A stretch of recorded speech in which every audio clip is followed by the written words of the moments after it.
what we said last year, if you remember, I was like, we were at the fart app era Uh-huh. of AI. How could I forget? So I think it's like, well, where are we now? Hey everyone, welcome to South by Southwest for a little annual tradition here, a rooftop recording with my buddy Rob Kenedi, who is the founder of Decelerator Media. And what did you just say? A fancy consultant? Consultant to the stars. Consultant to the stars. Entrepreneur. And we're going to talk about defensibility in the creator economy and AI and other weird stuff that's happening here at this lovely podcast conference that we're at within the larger South by Southwest conference. Rob, always fun. Glad you're here, man. Thanks for having me. All right, let's get into it.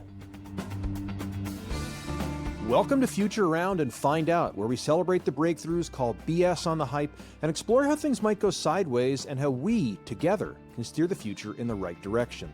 Hi, I'm Dan Blumberg. I'm an independent technologist and former NPR journalist, and on the show, you'll hear sharp takes on what builders need to know now.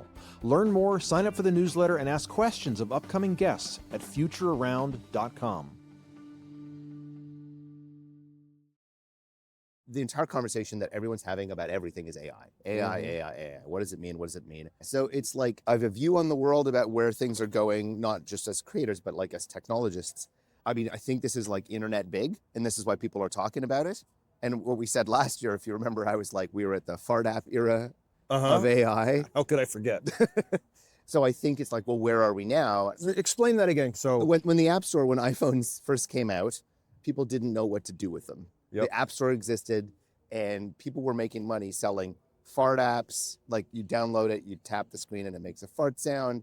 If you remember, the accelerometer was new. When you move the phone, it like reacts to movement. yeah. And so there was an app where you could like fake drink a beer, and it would look like the beer Mhm. was going to.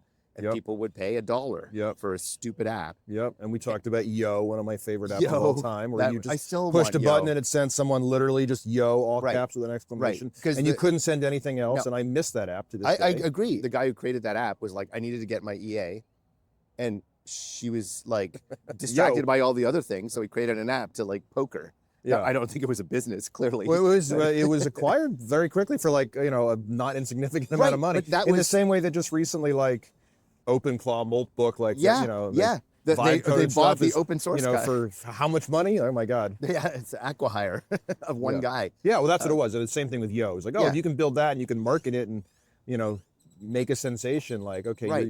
we're going to It's acquire like you. like a gold It rush. was not the tech of Yo that I think was so, Exactly. It was Exciting. like a gold rush. Like, what is this? It's capture lightning in a bottle. And in the last year, it feels like these AI companies, for example, are like picking a lane to a certain extent. So like if you're Anthropic, you're like, I think we're going to be a development tool. This is obviously going to change. Mhm. And for them to meet their valuations, I think they all have to be all the things for all the people. But they've sort of picked a personality in a Yeah. sense where it's like Anthropic is like, we're going to help developers and technical people do technical things. and we're the trust and safety people. Right. And like, Exactly. Yeah. Where OpenAI is like, it's a personal assistant and it can do all the things and it remembers you better. So it was better at that. So I feel like they're like picking personalities sort of, and that's a differentiator. That's a big part of it. Yeah. But I think we're still anticipating how we're going to be screwed, and everyone's like anticipating what that is. And I think we're sort of learning the lessons of past technical revolutions and technology revolutions, but this one is kind of different because these AI, I mean, if you listen to like Yuval Noah Harari, like it's not just a tool that you wield, it is a thing that can wield itself, which is weird. Yeah. So I'm trying to remember what came after, as you lovingly call it, the fart app era of the iPhone. Like I don't remember what came next. Where? Uber. Oh, that's right. Yeah. Like the Uber for X. People are like, hey, Yeah, this is a remote control for my world. Uber, Yeah, the yeah, idea is like, yeah. exactly. It's like now, okay, with the affordance of having a computer in my hand, what can I do? And I think they're like, well, we know where you are.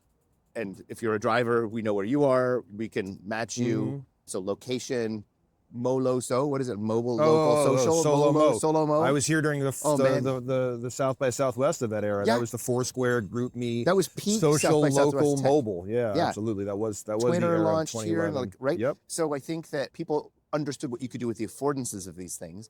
I think I would almost argue that it was more defensible a little bit. Which one's more defensible? Building an Uber on an iPhone was Uh-huh. hard. Understanding, like, yes, they use money as a weapon, capital as a weapon to build Uber. And I think it's profitable now. I don't know. It's been 20 years.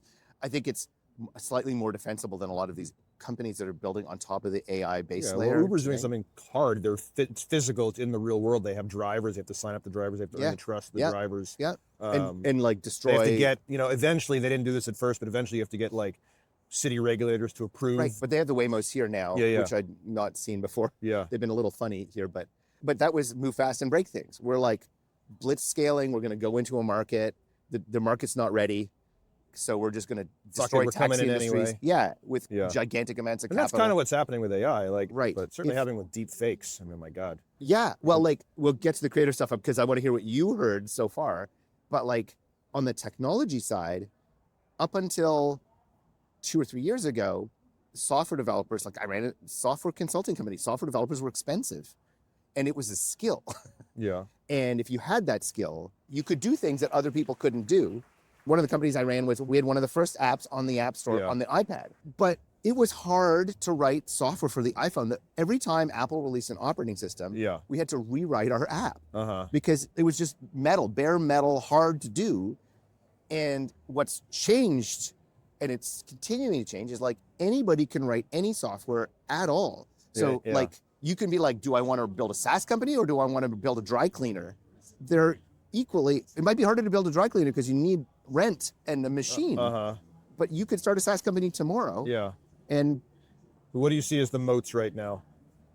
I think the moat is, I think the moat is trust. I think it's fundamentally Yeah, trust yeah. because tech is arguably a commodity. I don't think we're quite there yet where anybody can build a robust software company based on just artificial intelligence. However, if anybody can build anything, if you can build an Airbnb and I can build an Airbnb, which one am I going to be murdered at? That is the Yeah. one I don't go to. Right. Right? Yes. So it's a trust thing because everything is a commodity where it did not used to be so much so in software. Creators arguably a little more commoditized, which is why it's like so hard to be successful. Like we're at a podcast sub-conference in South by Southwest, and I'd be curious to know how many people are directly monetizing their show Mhm. and making a proper living out of it. Because Yeah. I feel like before AI, creator stuff accrues to like 1%. Like they had the Emmys for podcasts? Or was it the Emmys or Golden Globe? What was the, Oh, just now. Yeah. The Just Golden now. Globes had podcast awards. and it's not to me a coincidence that it was Amy Poehler, a very famous person, won that award. Yeah. I'm sure her because- show is excellent. I haven't heard it. I'm sure. Sure, I mean, sure. she's Amy Poehler. I'm sure Yeah, it's great. But that's exactly Um, it. It always accrues to the 1%, like the top. And so I'm not That's saying the this- Golden Globes award. I'll give a shout out. We're doing this here. Yeah. The Podcast Academy hosts their own awards called the Ambies. Right. So they're more. I mean, there's lots of independent creators. You're right. I mean, the most successful podcasts are either like, we went through the serial era, the like Yes. highly produced limited run series. We're not Yeah. in that era right now. Although Thank there's God. a few of those. I will say Jada Bumrad's Yeah. the Fela Kuti podcast is incredible. Yeah. And He's been that's- doing it for a while. Yeah, he's good at what he does, and he got Yeah. some like Amazon money to Right. back him to Right. go to Nigeria multiple times in Paris and make the show that he makes. That I can't even believe how he does what he does. But on the total other end of the spectrum, where most of the shows are like either like B2B podcasts that are not monetizing through traditional channels, they're brand building vehicles, Exactly. or exactly. they're designed to bring in like high ticket consult. Like you ran a consultancy, like Yeah. you bring in one software consulting project that's $1 million ticket, and like the podcast has paid for itself 100 times Yeah. over. Well, actually, doing my show, I got what Yeah. ended up a company that formed the basis for the Chan Zuckerberg initiative Yeah. back in the day. But I wasn't paid to do the podcast. I was just like doing it because I Yeah. thought it was fun. But I don't think there's anything morally, ethically wrong with your business model isn't monetizing your listener base. I don't think there's anything wrong with that. It's just hard. And so if you can find a way to like monetize what you're doing, I Yeah. think that's okay. But I think it's trust in software, just as with a creator, like with what you do, you have a legitimate journalism background. Yeah. You have a legitimate, like, you've produced shows. And so you're not coming at it from a cynical perspective where you're just like, how do I get leads to sell? Like, this only exists to do lead gen. Not to say that you don't do it, that you don't get leads, Yeah. but you're not. No, I mean, I made a very deliberate choice since we last sat on a rooftop at South by Southwest a year ago. I made a very deliberate choice to do the show as the business, not as Yeah. a means to other business. Yeah. I'm trying to cross that chasm right now. I mean, to be very frank, like, Yeah. I'm trying to figure out how I become one of those rare creators that does monetize based on the success of the show. And I'm lucky to have some runway to experiment, but it's why I rebranded the show. I didn't talk about that. The show, used to be called a year ago, it was called Crafted. Yes. And the show was born out of software consultancy, where that's the origin of the show for those who are just getting hip to it. I launched this show out of software consultancy. They hired me to do product and client work. They didn't hire me to launch a podcast at all. They just happened to mention on my literal first day on the job, we're thinking of maybe launching a podcast to build brand and for other reasons. And I was like, hi, I worked in the NPR world for a decade. You don't even know that. You just hired me. I could probably do that. Yeah. And I came to rediscover that I really enjoy telling stories and doing this kind of stuff. Yeah. And so fast forward, I left. I own the show independently now, and then ran it, continued with the name as Crafted for about a year. And then there were a couple problems with the name Crafted. One, it was impossible to find. There was just a search problem. When we launched the show, there were not that many. I think there were no shows that had that word prominently in their title, and suddenly there were 8 shows that. So I would stand next to people and watch them unable to find the show, even though they spelled it properly. That was one very functional reason, important reason. But more to the point, the show originally was about the craft of software development, and I would kind of a case study show. I would get into the weeds of I would pre-interview people. Hey, tell me about something that you just built. And let's get into it, and let's pull out lessons for other builders. And I still do some of that, but it used to be the show is 70% something that happened in the past, crafted being a past tense verb.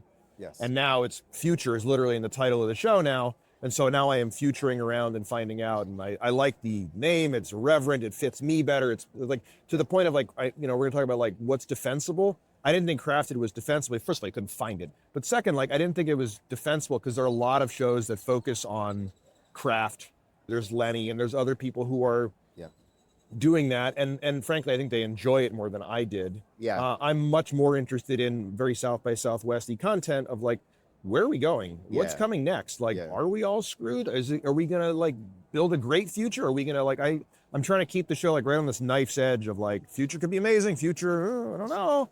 And so that's the rebrand, and that's also where I went to 2 sessions yesterday about how AI is coming for us in media. It's already come. And what's defensible. And what's defensible is, frankly, dumb jokes and being human. Yeah. And it's not, it's not interviewing someone honestly, of all the formats that might be most AI-able, it probably is that actually case study format of So I'm trying to lean into I don't know, more irreverence to say that again, more personality, a variety of ways to be human, for lack of a better way of putting it. Yeah. Because it's so trite to say it's authenticity. Yeah, I know. It feels trite, but it feels true. Yeah. Hey guys. Yeah, exactly. I can't. Yeah. So then, do you think that is it so far what you've heard and ingested, is that doubling down on what you're thinking about your show? Are you good? I was moving in this direction. What I've heard aligns with. It does. I think I've got work to do. Yeah. What? So I'm running sort of 2 shows at the same time right now. I've got these FAFO Fridays, these more chatty shows that I think are very human and definitely have my dumb jokes in them. And then I am interviewing sort of esteemed technologists on Tuesdays. No knock on you. You're quite esteemed. I'm coming back on Tuesday. Obviously. I know. Thank you for the fart app references and the rest of it. But even in those interviews where I talk to people who I may not know as well, I'm trying to, without being an annoying host, trying to be more present. Yes, the guest is the star of the show, but this is we're at a podcast conference.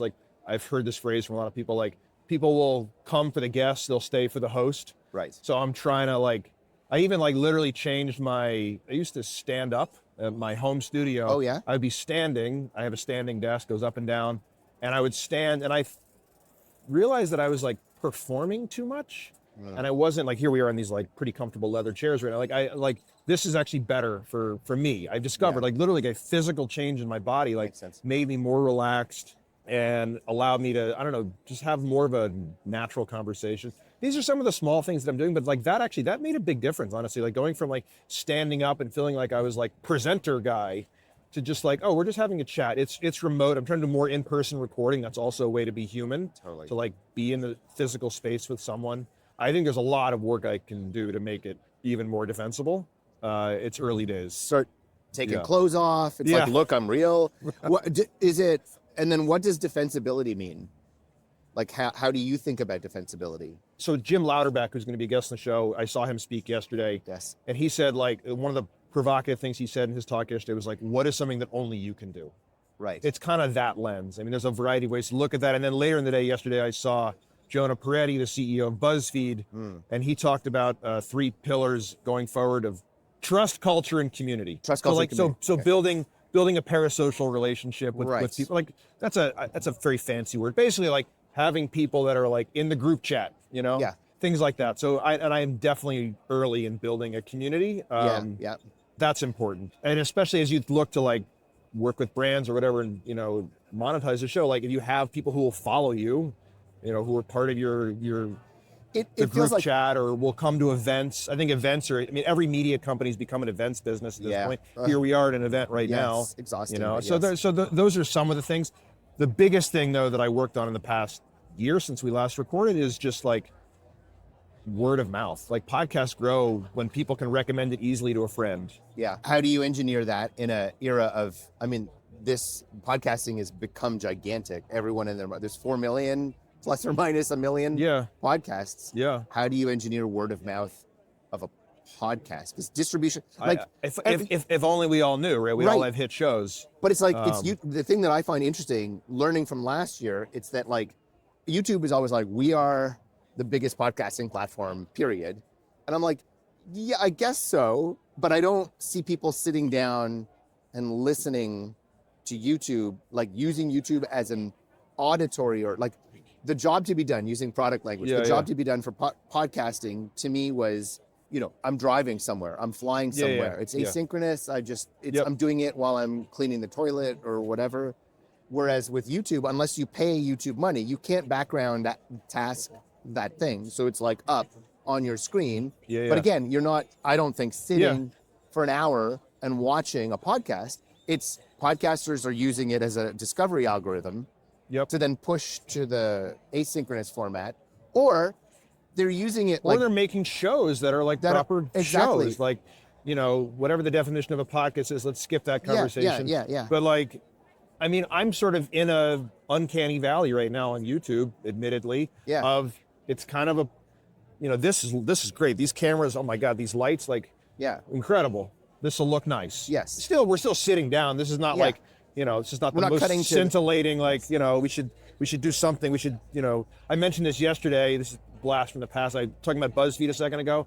One of the most famous things that they did in their early days was famous live stream thing that they did was, if only we had one right now. They took a watermelon and they just kept putting successively more rubber bands on the watermelon until it exploded like 5 hours later. Right. And people just kept tuning into that live stream. Like, that's a spectacle. Yes. So dance, please, like right now.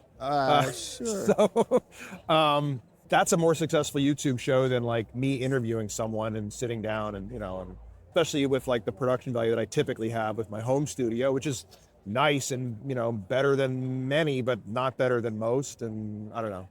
But I also think that could be, it's sort of like, it's kind of like a different form of content. It is a visual form of content, but you're sitting and you're not distracted by, you know, doing laundry or whatever. Right, but theoretically, even like Netflix, there was a really great post of a guy who was an analyst, or he was just a really smart guy, and he wrote a big post about Netflix. And what Netflix does is, in the show, that only notes that they were giving the writers or the creators of the shows that they were doing, were to like, have the characters describe what they are doing when they are doing it. I am sitting in a chair. I am going to get gas for the car. Because they know that people aren't sitting and consuming it by staring at the screen. They're doing other things. So even Netflix and their high budget shows know that their users are distracted because they're watching on their phone or they're watching on a tablet. They're not just like, they're like texting or like doing something. So like understanding the reality of the user situation, I think means a lot. And I think that you can have video content that's meant for synchronous eye contact watching. And there's like a ton of content on YouTube, but I still think that like even the Amy Poehler show, it's her sitting at a desk talking to a person, very shiny. But it's not like, and then she falls out of the chair. But it's also very human because she's hysterical and no one else is Amy Poehler. Yeah, right. but she's not falling out of a chair and then a Right. safe falls on her. Like, it's not that kind of Right. show, and that's okay. And does it have to be? I feel like you're a YouTuber. Yeah. If you're like Mr. Beast, you're trying to do visual content. Yeah. You're walking and talking, and you're like, it's just a different kind of show. And I just think there's room for both. But Discovery, they've cracked Discovery, which is a privately controlled algorithm. And the trick with podcasts, if you're on Spotify or Apple, Discovery is the problem, and it's hard. Yeah. Like YouTube's funny because it's so spiky. Yeah. Like some episodes or some videos, let's just call them. Some videos will hit because they hit the algorithm, and then some will get, no views at all. Whereas like the RSS powered, Spotify and other apps, it's more of a Spotify actually is probably the one that is more search driven than the others, but it's a recurring relationship. It's a subscription. Yeah. Right. And that's the kind of thing that I'm building. Yeah. And YouTube's very different in that way. And that's why like thumbnails and stuff like that are super important because of the way you're seeing the, recommended videos, and you got to have your like over the top thumbnails. I know. Or at and least crazy maybe titles and whatever. It's tiring.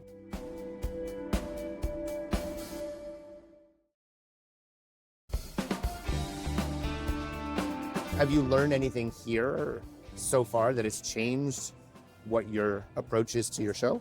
Not yet. I mean, yet. I think yesterday was telling me things that it's sometimes reassuring to hear, oh, I've been leaning into this. It's like lean in even more. Yeah. I mean, I will say, like, I left Jim Louderback's, he writes the newsletter Inside the Creator Economy.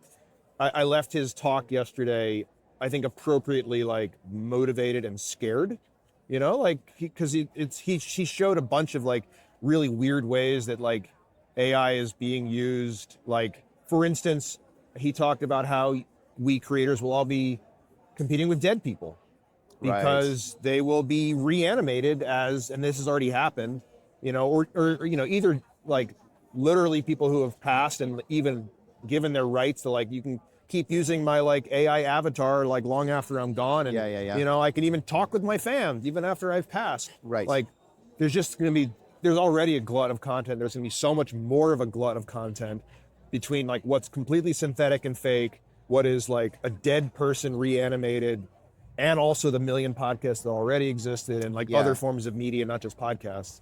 So that was the scary part, and then the motivating part was like, okay, I am leaning into like the right types of things, but also I think I gotta accelerate. I guess that's how I felt. You're the decelerator guy. Yeah.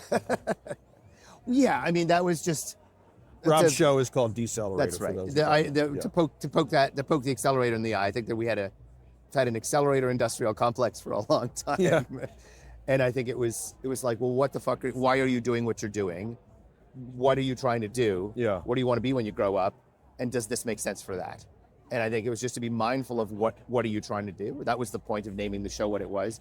But it's funny because, you have your feet in both camps. You're a product manager and you're a creator. And I think it's the same arc, which is like you have your promoters, you have your detractors, and you have the meaty middle. You want to like find who are your true fans, which is true for product too. You want to be like, what do you want? But you also don't want to lean into the whales, or you're creating only for 3 people, and you're I need to create for 4 people because this is not a thing.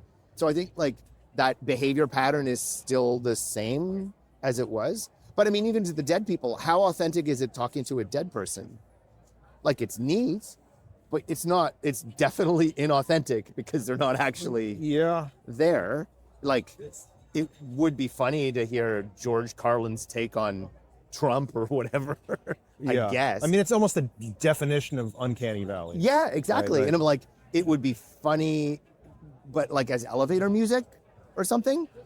But I'm like, I know this is not, and even if at high fidelity, I'm like, I know this is not like an actual take on a thing, and you can't interrogate it. I mean, you can interrogate it more, but I don't know. It just feels, I think going back to trust, I think we're social creatures. Yeah. We want to interact with other human beings. Yeah. Any kind of art it's always been commoditized. It's always hard to make money. My wife is in musical theater. All actors, it's very, very hard. It's a buyer's market, and it's true in podcasting. I think The thing that's different now is that it has come for a high paid skill set in tech. Yep. And that up until 3 or 4 years ago, that was your brain. Yeah, well, for a while, it was sort of like, oh, sorry for all the truck drivers. This is when self-driving cars we thought were going to be everywhere. Yeah. Sorry for all the truck drivers who are going to be out of work. Like, learn to code. Yeah. And now that's come for white collar work. That's come for the coders. Yeah, exactly. Yeah. I like that you're like painting yourself into a corner, and now you're painting your shoes. Yeah. Because you've got nothing else to paint. Yeah. And it's the job market for, like, if you're an entry level software developer, entry level product manager, entry level, you name it, it's really hard right now. If you're senior, you're orchestrating these things. Yeah, and there's also a problem of, we'll see in a few years if there are sufficiently experienced senior programmers, because nobody's hiring juniors right now. And so how there's do you... the whole like apprenticeship sort of part of it that is, possibly a tragedy of the commons, where it doesn't make sense to hire a junior engineer, but if nobody does it, there's no seniors in a bunch of years. Right. UBI. Yeah. But yeah, it's changing so quickly that like this conversation in a year is going to be like I don't even know what we're going to talk about, because I don't think anybody knows. I don't think anybody can ingest what I found striking since we last talked is it is moving so quickly. So much is happening so quickly that I think even if you're paying attention to the industry, you can't keep on top. Yeah. What are you paying attention to right now? What, like, as we're here in Texas, like, is it robots? What's the new jam for you? Robots always work well for like pictures. There was a robot in one of the pavilions called like Robbie or something. Sure. Okay. And I'm like, so I've been commoditized. Yeah. Formally commoditized. I'm interested in the future of tech entrepreneurship writ large. Like, how do you build a tech company? What is a tech company now? And how do you build one when anybody can build one? Yeah. And so I'm interested in, let's assume that like all the Claude code and stuff is worrying about the software development process and how you build software easily. I'm interested in the everything else. What are product managers doing? What is it worth building in 2027 and 2028? What is defensible in tech? And so what are these tools providing entrepreneurs? I'm not a marketer, but you need to think about your positioning. You need to think about where do you fit in this commodity universe? Build a community, all things like that. How do you go to market? How do you sell? Or do you need venture capital? What kind of capital do you need? Like, what's good enough? Can you build a lifestyle business? I think that's a pejorative term that shouldn't be pejorative. And so, like, how do you use these tools to build? In the Crossing the Chasm, like, let the Silicon Valley conversations happen. There's good conversations about, like, where that stuff is going. You have some on your show. I think it's fun to have that thought leadership, but they're also making it up too. So I'm interested in, so where's the rubber meeting the road right now? And what should you bother doing in the next 2, 3, 4, 5 years? And how are we disrupting venture capital? Like, how is that being disrupted? Because those guys are being disrupted too. Because if you look at the returns of venture, they're actually kind of shitty. Before AI, they've been kind of shitty. Sexy. But they're sexy, and they're telling good stories. And I think that's what's so great about Silicon Valley. It's what's so great about America. It's like, let's fucking go. I'm going to go that way. You're like, why? That's the way to go. I'm like, cool. I buy that, and that's really cool. So that's what I'm interested in seeing. It sort of kind of reading between the lines. I don't want to hear people regurgitate what you see on Twitter. It's very hard on the internet. If you look on Twitter, I don't usually go on X, really, but that's where the AI conversations It really are is. happening, I know. It's unfortunate that it's in a Nazi bar, because I know. I don't want to hang there. You're like racism. Oh, that racism. Oh, Claude, racism. So you have to filter that out, and then you flip over to, say, YouTube or to some creator to digest what you're seeing. But then you're like, they have to play to the algorithm to get whatever. So when Claude, since we last talked, Claude with a W, OpenClaw is what it's called now, became a thing. Your listeners and viewers probably know. It's like basically we're taking an AI model, like a frontier model, and we're giving it the keys to the kingdom and letting it go nuts. Go do its thing. Make a religion if you feel like it. Right. Make a social network that Facebook just bought, actually. They bought Moltbook. And so I'm like, I want to set it up, but all I got was hype videos over the break. And I'm like, this seems really insecure and bad.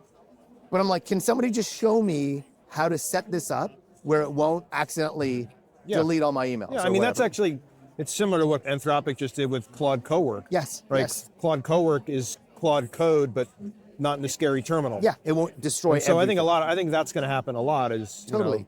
these scary things get back to trust. They get wrapped in something that, But because the less creator, scary for normies. Right, but the creator economy incentivized these stupid videos where people were like, look what you could do. And like, you're looking at what they're doing. I'm like, I was a developer, so I'm not dumb, but I'm like, I don't understand what you've done. You're showing all these weird use cases that were like startups from 10 years ago. Yeah.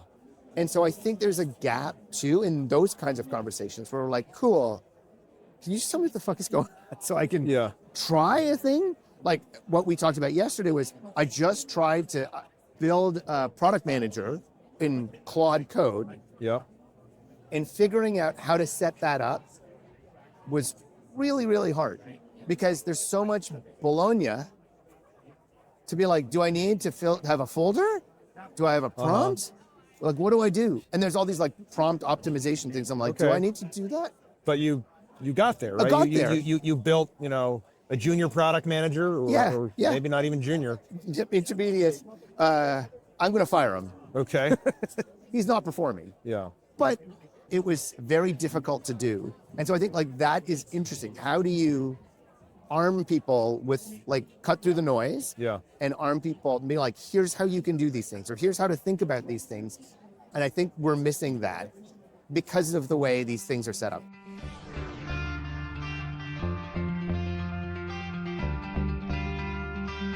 We've got a few more days of South by.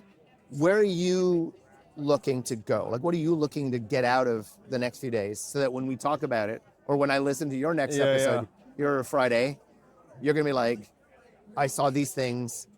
Like, what's piquing your curiosity? I'm curious what other emerging tech is underway. I haven't seen enough programming of that. Maybe I haven't looked hard enough, but like, the reason I mentioned robots is like that's a big growth area right now. Well, we figured out the brain with AI. Like now let's figure out the bodies. Yes. Right. Yes. Whether they need to be human shaped or dog shaped, I don't know. I don't think so. Right. I prefer them being car shaped. I think those are useful robots. Truly. Yeah. So I'm interested in that. I'm interested in like beyond software, like real world applications, climate tech, deep tech things. Those are spaces that I want to learn a lot more about because I've had one particular guest, Pablo Holman, on the show who's talked about like now with the advances in software, like you can iterate in hardware, you can iterate in deep tech much more effectively than we could previously. Yeah. So I'm sort of interested in like where AI meets X, where and that's been a lot of the programming of the show. That's where I'm interested. I think that it's also like from an IP perspective, that is still kind of, there's a last line of defensibility. This is actually hard and not a schmuck in a keyboard can't just code up a digital lung that like can be treated by some sort of drug. Like we're not quite there yet. It's another 2 years of PhDs are still safe for another 2 years. Oh, good. I hope we are too. I need my PhD. Rob, always fun. Great to see you. Thank you. Thank you for our yearly tradition. Yeah. I think the first anniversary is paper. So I think you need to give me some paper, and I think you have some paper to give me. All right. Yeah. Got some fun FAFO postcards I'm going to be handing out here. I'm excited. Thanks for having me. Yeah, of course. This is Future Round and Find Out, live from Austin, Texas, with my buddy Rob. Always fun. This is Future Around and Find Out, and I am so excited to keep exploring with you, to keep steering the future in the right direction. Go to futurearound.com to get the newsletter, to ask questions of upcoming guests, and to find more ways that we can build a better future together.